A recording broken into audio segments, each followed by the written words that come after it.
پڑھ لا الہ الا اللہ، پڑھ لا الہ الا اللہ۔ موبائل پہ تصویر بنانا میں تو بہرحال اس کو جائز نہیں سمجھتا، لیکن آج کل جدید علماء کا فتویٰ ہے کہ جائز ہے۔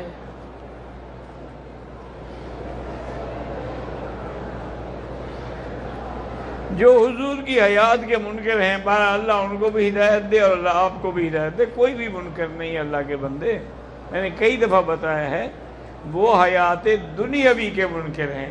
وہ کہتے ہیں کہ بھی اگر حیات دنیاوی تھی تو پھر موت کیسے آئی، پھر قبر میں آپ کیوں گئے؟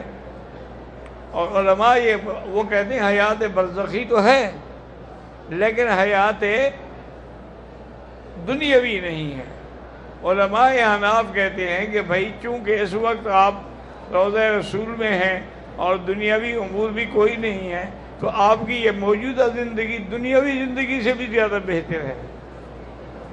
محمد ناصر کوئی انڈیا سے ہیں، وہ کہتے ہیں ہم دو بھائی ہیں، ہماری آپس میں نا اتفاقی ہو گئی ہے، بھائی پہلے پہل کر کے تم معاف کر دو۔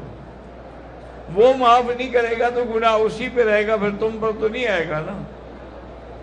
اور دوسرا یہ ہے کہ اللہ کے اسم مبارک ہیں، یا لطیف ہو یا ودود، یہ پڑھ کے دعا کیا کریں کہ اللہم الف بین قلوبنا، یا اللہ ہمارے دلوں کے اندر محبت پیدا کر دے۔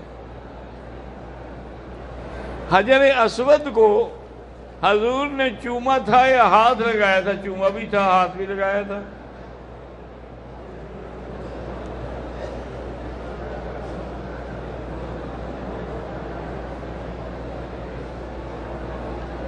میں نے اپنے لیے ایک عادت بنائی ہوئی ہے کہ اکیلے میں جو بھی نماز میں پڑھتا ہوں تو ہر رکعت کی پہلے سجدے میں تسبیحات 3 مرتبہ پڑھتا ہوں، یعنی سبحان اللہ سبحان اللہ سبحان اللہ، اور دوسری سجدے میں 7 مرتبہ پڑھتا ہوں۔ یہ غلط ہے، تو پہلے میں زیادہ ہو دوسرے میں کم ہو، نہ کہ پہلے میں تسبیحات کم ہوں اور دوسرے میں زیادہ ہوں۔ غلط کرتے ہیں آپ۔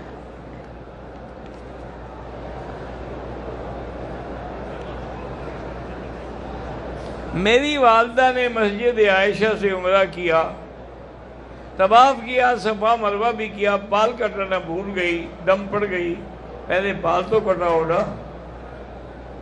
باقی رہے کہ ابھی آپ کے پاس دم کے پیسے نہیں ہیں تو جب اللہ دے اپنے ملک سے کسی کو بھیج کے دم کرا دیں۔